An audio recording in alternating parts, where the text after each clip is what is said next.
چیزوں سے نہ بچنا سمجھ لیجئے کہ قبر میں عذاب پہنچتا ہے۔ دوسرے کے بارے میں جب پوچھا تو سرکار مدینہ صلی اللہ علیہ وسلم نے ارشاد فرمایا کہ دوسرا جو شخص ہے یہ اپنے ماں باپ کا نافرمان تھا، چغلیاں کرتا تھا اور اپنے بڑوں کا ادب نہیں کرتا تھا۔ تو اس سے ہمیں یہ پتا چلا کہ عذاب جو قبر کا ہے وہ اس وجہ سے بھی آتا ہے، چغلی کرنے سے، ماں باپ کا کہنا نہ ماننے سے، اپنے بڑوں کا ادب نہ کرنے سے، ان چیزوں سے بھی قبر کا عذاب آتا ہے۔ لیکن اب جو نقطہ نکل کر آیا، جو بات میں آپ کے ذہن تک پہنچانا چاہتا ہوں، حضور نبی پاک صلی اللہ علیہ وسلم صرف دنیا کے اوپر زمین کی خبر نہیں دے رہے تھے، بلکہ زمین کے اندر قبر میں کیا ہو رہا ہے اس کی خبر بھی حضور نے دی، خبر بھی دی اور اس کا علاج بھی بتا دیا۔ بتایا کہ نہیں، قبروں کے اوپر ہری لکڑی رکھنا، یہ ہرے ہرے جو پھول ہوتے ہیں تر، یہ قبروں پر رکھنا، تو جو گناہگار بندے ہوتے ہیں ان کے عذاب میں کمی ہوتی ہے۔ اور سرکار مدینہ صلی اللہ علیہ وسلم ارشاد فرماتے ہیں کہ جو اللہ کے ولی ہوتے ہیں ان کے مرتبے ان پھولوں کے رکھنے سے بلند ہوتے ہیں۔ تو اب یہ بات بھی ظاہر ہو گئی کہ قبروں کے اوپر یہ پھول جو ڈالنا، جو یہ وہابی جتنے بھی ہیں یہ کہتے ہیں کہ یہ بدعت ہے، یہ بدعت نہیں، انہوں نے حدیث کو پڑھا ہی نہیں، یہ تو بخاری شریف کی حدیث سے ثابت ہے۔ قبروں کے اوپر، مزاروں کے اوپر پھول ڈالنا یہ بخاری شریف کی حدیث سے ثابت ہے۔ تو بتائیے یہ ساری چیز قرآن کی تو نہیں ہے، یہ وحی تو نہیں آئی حضور کے پاس۔ ابھی ان کو یہ بھی نہیں پتا کہ وحی کتنے طریقے کی ہوتی ہے اور وحی کہتے کس کو ہے۔ وہ تو صرف یہ سمجھے بیٹھے ہیں کہ یہ وحی جو ہے یہ صرف قرآن ہے، قرآن جو ہے یہ صرف وحی نہیں ہے، بلکہ خود حدیث شریف میں آیا کہ ایک حدیث قدسی ہوتی ہے وہ بھی وحی ہے، ایک اللہ کی طرف سے ڈائریکٹ بات ڈالی جاتی ہے نبیوں کے دل میں، وہ بھی وحی ہوتی ہے۔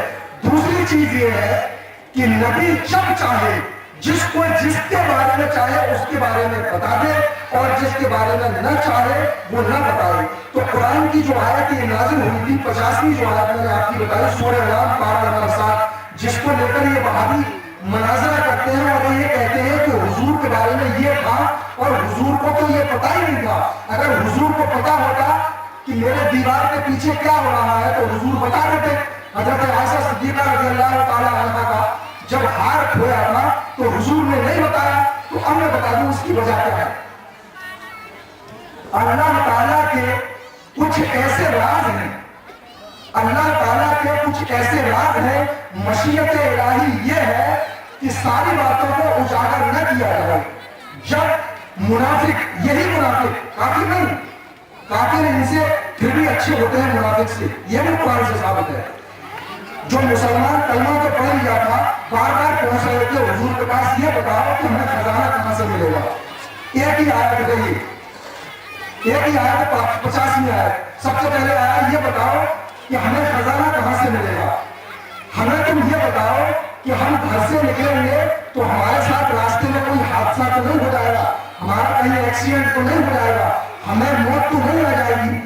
اگر آپ نبی ہیں تو ہمیں یہ بتاؤ کہ ہمیں تجارت میں، اس تجارت میں فائدہ ہوگا یا نقصان میں ہوگا، اس میں ہمیں نقصان ہوگا۔ اب نبی پاک صلی اللہ علیہ وسلم اس کا جواب دے دیتے تو وہ حدیث بن جاتی، لیکن حضور کو تو یہ دوبارہ ہی نہیں تھا۔ اگر یہ دوبارہ ہوتا تو ابو جہل کے سوال کا جواب بھی حضور نہ دیتے کہ تیری مٹھی میں کیا ہے، وہ بھی کہتے تھے کہ مجھے علم غیب نہیں ہے۔ تو اللہ تعالیٰ نے خود حضرت جبرائیل علیہ السلام کو یہ وحی لے کر بھیجا تاکہ یہ بات منافقوں میں عام ہو جائے اور سب کو یہ پتا چل جائے کہ نہیں، ہم ہر چیز کو نہیں بتا سکتے، کیونکہ یہ اگر ساری چیز اگر بتا ہی دی ہوتی تو اس دنیا کو بنانے کا فائدہ ہی کیا تھا، سارے ہی معاملے اجاگر ہو جاتے تو پھر امتحان ہی کیا تھا۔ اگر ساری چیزیں تمہیں بتا دی جاتی کہاں خزانہ ہے کہاں نہیں تو پھر تم محنت ہی نہیں کرتے۔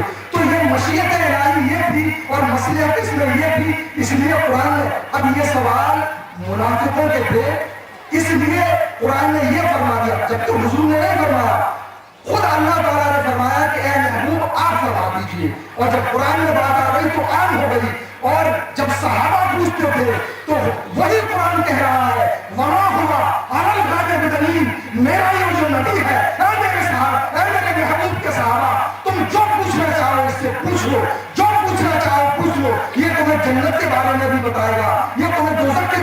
بتائے گا, یہ تمہیں جنت کی خبر دنیا میں دے دے گا.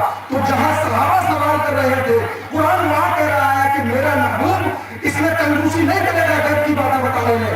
اور جہاں کافر اور مشرک پریشان کرنے کے لیے سوال کر رہے تھے, وہاں قرآن نے کہہ دیا کہ نہیں, بس ہمارے پاس جو قرآن آتا ہے ہم تو اتنا ہی بتاتے ہیں, ہم اس سے زیادہ نہیں بتائیں گے تمہیں.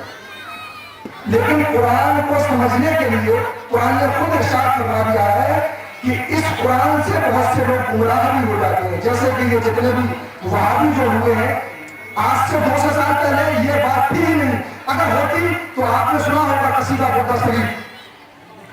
قصیدہ بردا شریف علامہ امام شرف الدین بوصیری رحمۃ اللہ تعالی نے 600 ہجری میں لکھا, اور کیا لکھا؟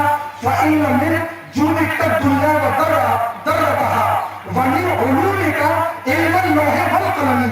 آپ ارشاد فرما رہے ہیں کہ یہ دنیا کی جتنی بھی نعمتیں ہیں, یہ جتنی بھی جود ہے, جود اس کو کہتے ہیں جو کرم سے بھی بڑا ہوتا ہے, یعنی کرم سے بالائے کا کرم.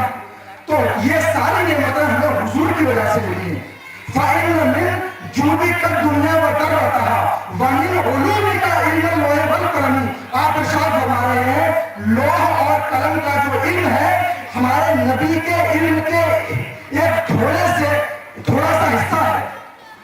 ہمارے نبی کے پاس جو علم ہے اس کا تھوڑا سا حصہ ہے یہ لوح قلم کا جو علم ہے. تو 600 ہجری میں حضرت علامہ بوصیری رحمۃ اللہ تعالی علیہ یہ فرما رہے ہیں. پھر ان سے سوال کیا گیا کہ اگر لوح اور علم کا تھوڑا سا حصہ ہے حضور کے علم کا, یہ لوح قلم کا جو علم ہے, تو یہ بتاؤ کہ حضور کا علم کیا ہے؟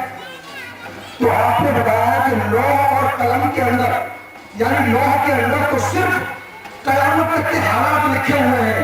ہمارے محبوب نبی پاک صلی اللہ تعالی علیہ وسلم کو تو اللہ تعالیٰ نے قیامت کے بعد کیا ہونے والا ہے اس کے بارے میں بھی حضور نے بتایا, اس کی خبریں بھی دی. لیکن لوح اور قلم میں تو صرف دنیا جب سے بنی, جب تک تقریریں لکھی گئی, اور صرف قیامت تک کے حال ہے.